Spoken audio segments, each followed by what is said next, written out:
Tidak ada rahasia untuk mencapai kesuksesan. Sukses itu dapat terjadi karena persiapan, kerja keras, dan mau belajar dari kegagalan. Halo Smarter People, kembali lagi dengan saya Alfariska Silalahi di channel Smarter V.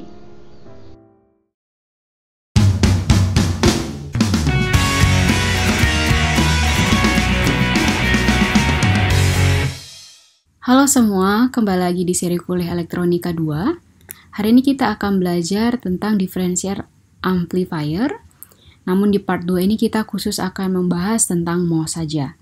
Nah, adapun outline dari video ini atau presentasi kita hari ini adalah yang pertama, tujuan pembelajaran, selanjutnya introduction, berikutnya adalah large signal, kemudian differential gain, the differential half circuit, the differential amplifier with current source loads, selanjutnya adalah case code differential amplifier, kemudian nomor 8 adalah titik bias, dan terakhir itu topik materi adalah CMRR, kemudian kesimpulan dan referensi.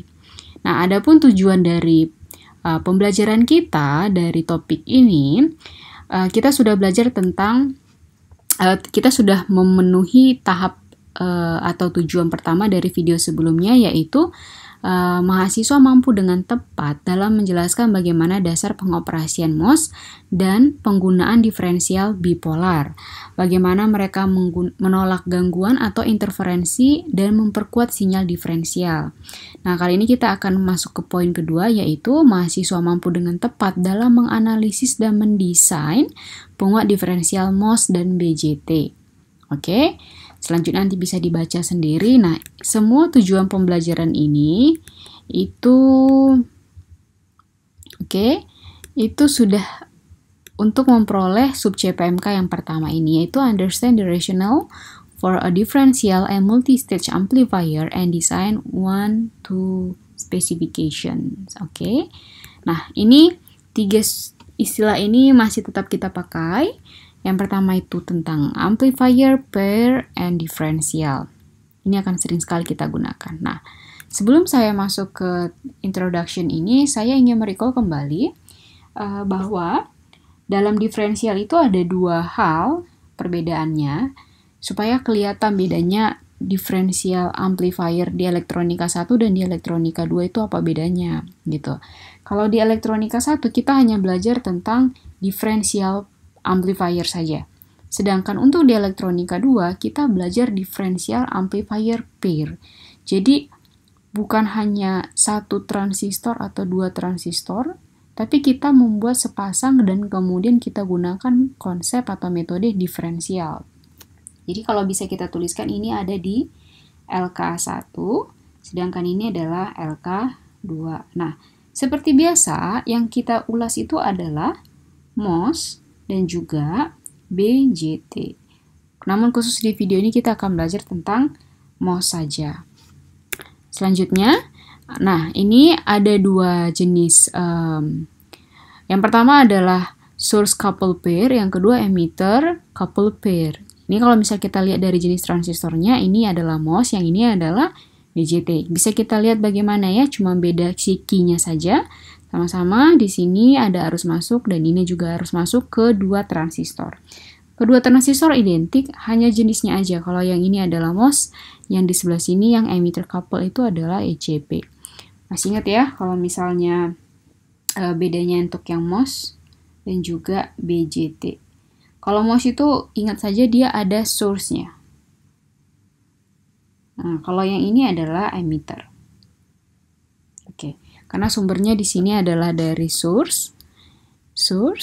Kalau yang di sini adalah dari emitter. Oke. Selanjutnya, nah ini adalah source couple pair yang tadi. Oke. Nah, ini adalah input diferensial dan input common gitu. Kalau kita lihat dari dari gambar ini merupakan salah satu contoh dari differential amplifier pair untuk MOS, di mana Q1 dan Q2 itu identik. Kita sudah bahas di video sebelumnya ya, untuk pair itu pasti harus yang identik.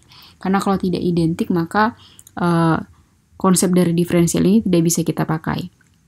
Oke?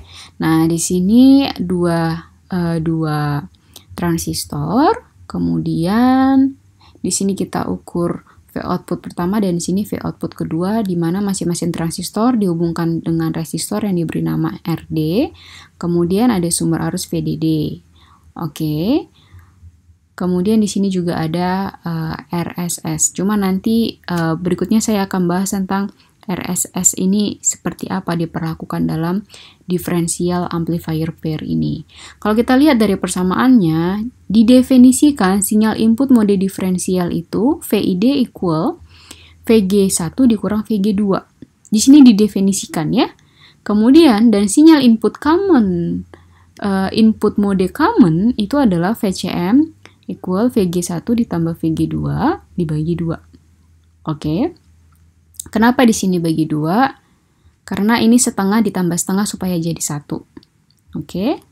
Nah, dengan VCM itu adalah V kapital CM ditambah V ICM. Ini seperti kayak, ini ibaratnya jangan bingung sama rumus ini. Ini masih ingat nggak kalau R sama dengan R input ditambah R resistor. Jadi ini seperti kayak tegangan hambatan tegangan bawaan atau karakteristik dari si gambar ini, dari si CM ini ya. Kemudian kalau dari gambar ini kita bisa tuliskan bahwa VG1 sama dengan VCM ditambah VID dibagi 2. Oke? Kalau misalnya ini saya hapus,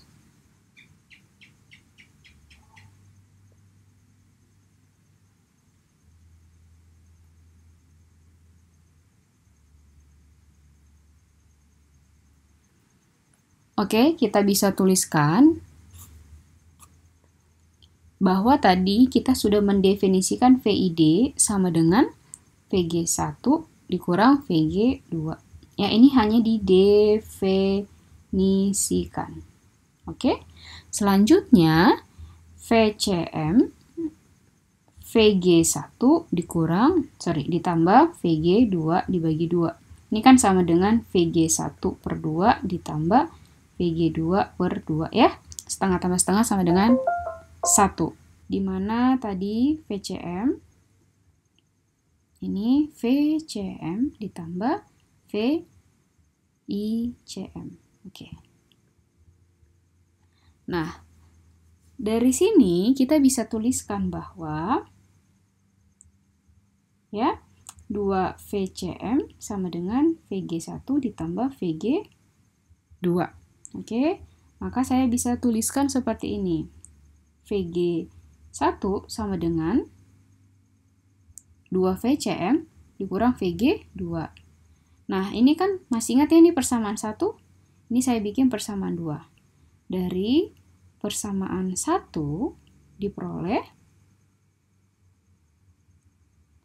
VID sama dengan kan VG1 dikurang VG2. Maka VG2 itu sama dengan, ya benar sekali, VG1 dikurang VID. Oke, selanjutnya kita bisa masukkan ke dalam, ini saya bikin persamaan 3. Selanjutnya 3 ke 1, ke 2. Kita bisa tuliskan menjadi VG1 sama dengan 2 VCM dikurang VG1 dikurang VID. Bisa? Selanjutnya saya masukkan ke sana. Ini ke sana menjadi VG1 ditambah VG1 sama dengan 2 VCM dikurang VID. Oke? Ketinggalan? Masih kelihatan ya?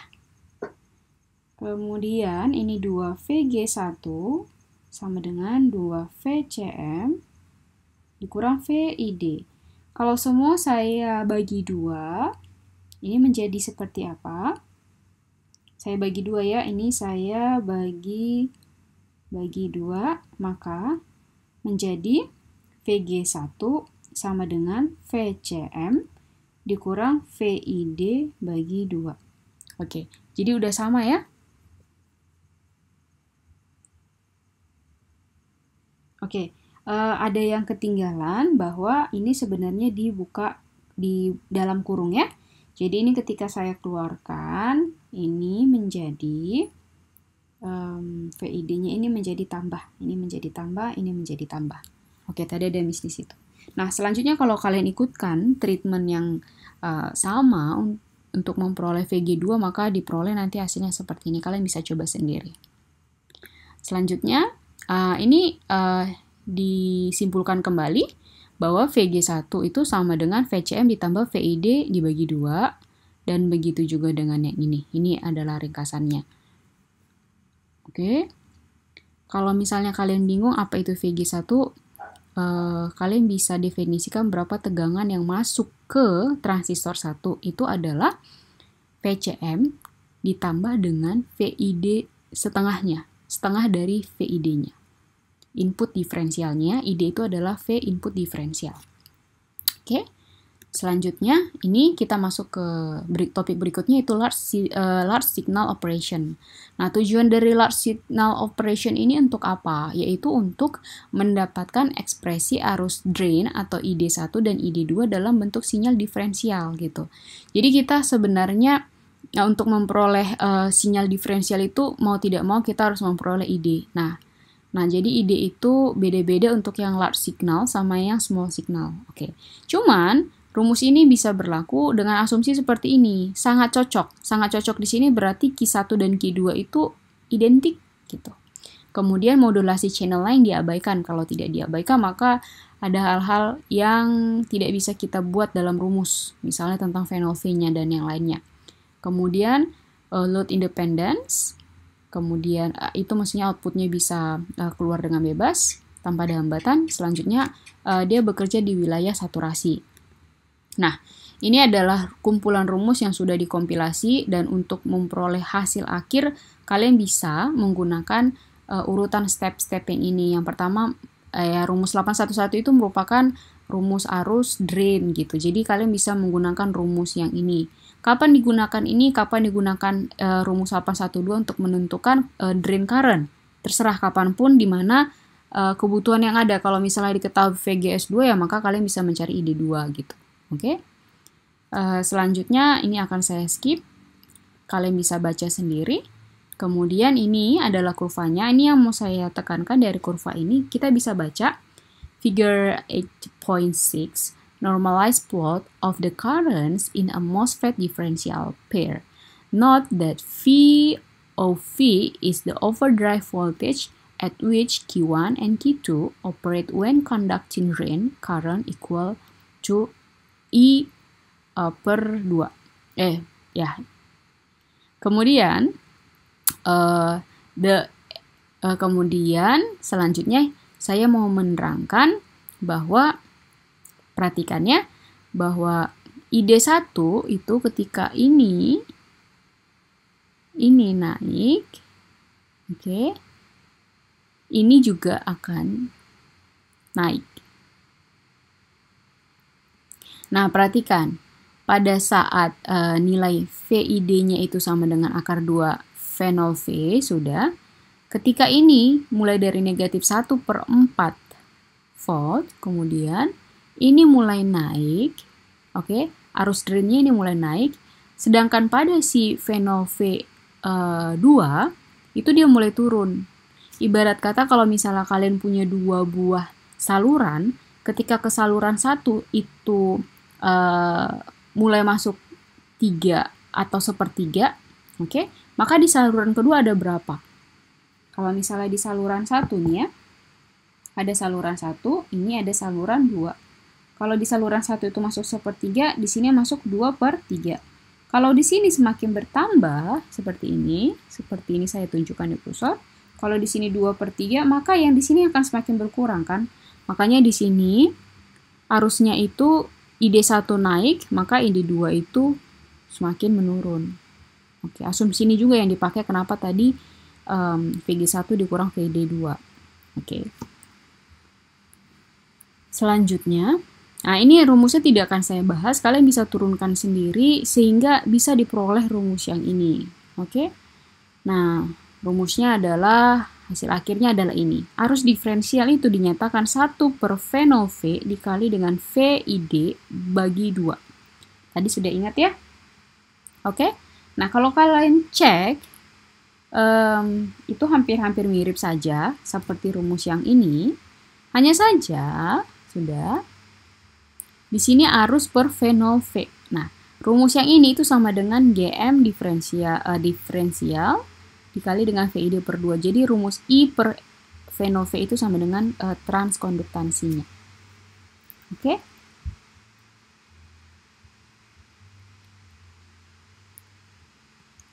Selanjutnya, ini adalah beberapa rumus. Nah, perhatikan ya, ID1 ditambah ID2 sama dengan I. Jadi I-nya itu maksudnya 1. Jadi kalau masuknya itu adalah sekitar ini sama ya.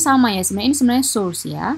I ini VSS, ini untuk kutub negatif, yang ini untuk kutub positif. Jadi ketika yang masuknya sebesar I, maka yang masuk ke ini VG1 ya.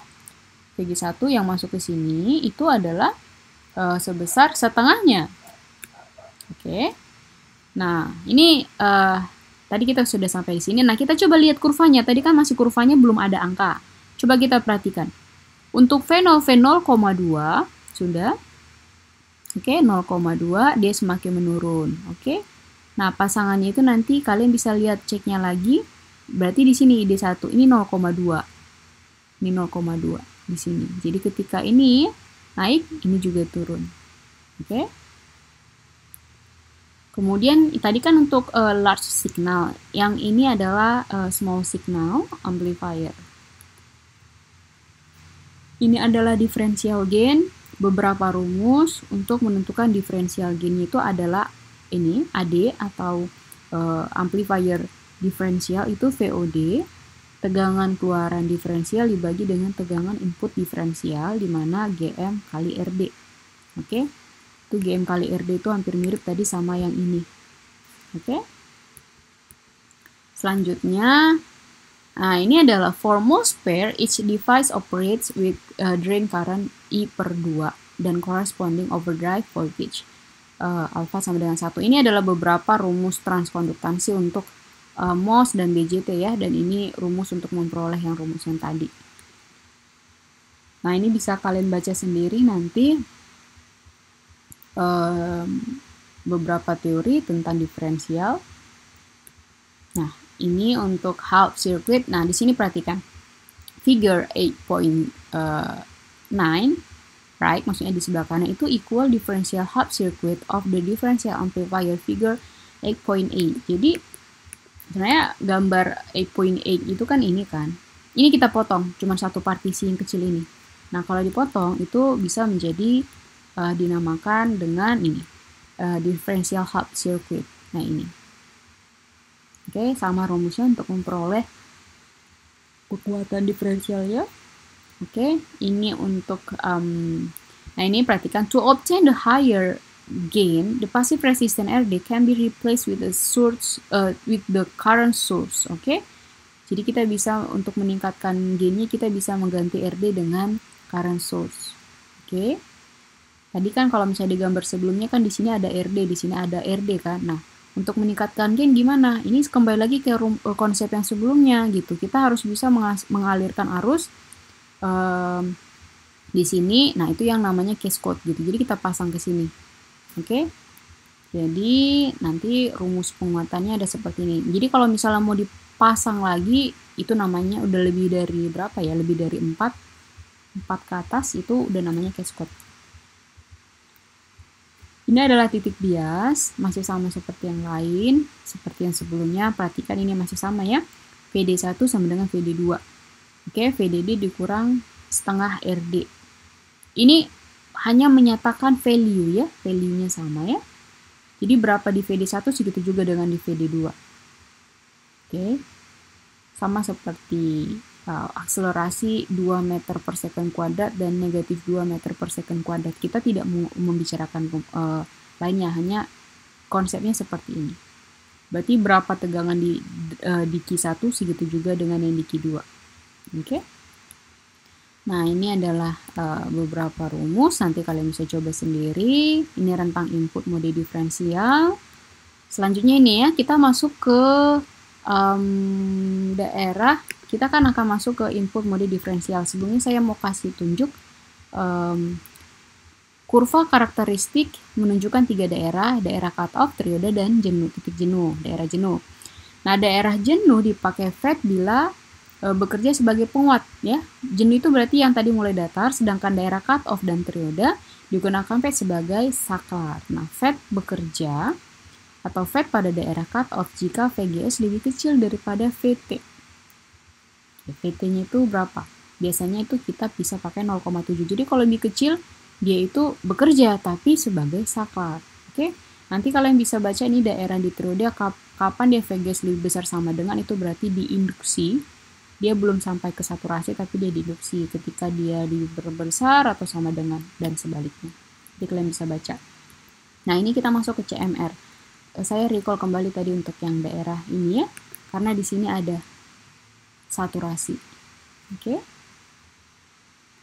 Selanjutnya CMRR atau Common Mode Rejection Ratio pada sebuah pada sebuah parameter CMRR atau Common Mode Rejection Ratio pada sebuah op-amp merupakan salah satu parameter yang penting dalam menentukan kualitas dan penguat operasional. Kemudian, semakin tinggi dari parameter CMRR, maka respon frekuensinya semakin baik. Kalau respon frekuensinya semakin baik, maka akan semakin baik pula kinerja dari op-amp tersebut. Kemudian, nah, op-amp itu kan pada dasarnya merupakan penguat diferensial, ya, yang mestinya tegangan input dikuatkan dengan selisih tegangan antara V input atau yang non-inverting dengan V2 yang inverting. Nah, namun ketidakidealan op-amp, maka tegangan keduanya menjadi sama-sama dikuatkan, bukan hanya yang ini, tapi ini juga, gitu. Nah, parameter CMRR ini diartikan sebagai kemampuan op-amp untuk menekan penguatan tegangan ini. Jadi, di sini kita bisa lihat seberapa besar dia parameter CMRR ini, kita bisa lihat ya, kita bisa prediksikan dan kita bisa hitung kira-kira berapa frekuensi respon frekuensinya, ya. Nah, di sini kita baca lagi, CMRR didefinisikan dengan rumus CMRR penguatan diferensial dibagi dengan penguatan common mode-nya, differential mode dan juga common mode, ya, yang dinyatakan dalam satuan desibel. Contohnya op-amp dengan CMRR 90 desibel. Ini artinya penguatan differential mode adalah kira-kira 30.000 kali. Oke. Kemudian dibandingkan dengan ACM atau penguatan common mode. Kalau misalnya CMRR-nya 30 desibel, maka artinya perbandingannya kira-kira 30 kali lah ya. Selanjutnya, kalau diaplikasikan secara real, jika tegangan input 5,05 volt dan tegangan V2-nya adalah 5 volt, maka dalam hal ini tegangan diferensialnya adalah 0,05 volt dan tegangan persamaannya adalah 5V output. Oke. Selanjutnya ini adalah CMRR, ini tadi rumus yang sudah kita bahas. Ini dengan menggunakan common mode, ini menggunakan diferensial. Oke. Kemudian di sini dibiaskan pada I/2. Nah, di sini juga dibias pada I/2. Hampir sama. Kemudian ini adalah rumus-rumusnya. Nah, perhatikan ya. Dengan menggunakan perbandingan, kalau menggunakan output single-ended, itu GM dikali RSS. Sedangkan yang ini adalah tak terhingga. Nanti kalian bisa ikuti rumusnya kenapa bisa diperoleh ini. Nah, nanti ini ada latihan 1. Nah, ini adalah differential amplifier dengan beban sumber arus. Sedangkan yang ini untuk yang cascode, yang ini half circuit ya. Jadi kalau ini saya potong setengah, ini menjadi half circuitnya ya. Nah, ini yang volt cascode, ini agak lebih complicated lagi. Nah, ini differential mode dengan beban aktif. Di sini kita tambahkan di sini beban aktif. Nah, sehingga kita bisa peroleh transkonduktansi hubung singkatnya itu dengan rumus ini. Oke, masih lanjutan. Beberapa rumus itu kalian bisa temukan dengan persamaan ini untuk mencari transkonduktansi hubung singkatnya. Jadi kalau misalnya I0 itu bukan hanya arus output ya. Nah, ini selanjutnya bisa kalian baca. Oke, ini dengan MOS dengan beban aktif, di mana Q1, Q2, Q4 adalah identik. Berarti yang ini juga semuanya identiknya 1, 2, 3, 4. Oke. Nah, ini adalah CMRR, sama seperti yang tadi, tapi kalau bentuknya seperti ini. Di sini kita tambahkan dengan resistansi. Resistansi, dan resistansi. Oke, ini adalah contoh input CM noise dan arus tail ideal. Jadi, ini differential pair ya, menggunakan, contoh ini masih BJT kebetulan. Dari sini kita bisa lihat, nah, sinyalnya ketika masih di VCM itu seperti ini. Tapi ketika sudah melewati differential pair ini, keluaran dari VA itu ini, keluaran dari VB itu adalah ini. Nah, oke, VA dan VB. Kemudian di V output 1 itu menjadi seperti ini, dan di V output 2 menjadi seperti ini. Nah, karena ini bentuknya tidaklah destruktif tapi konstruktif, maka selisih keduanya itu 2 kali lipatnya, jadi seperti ini.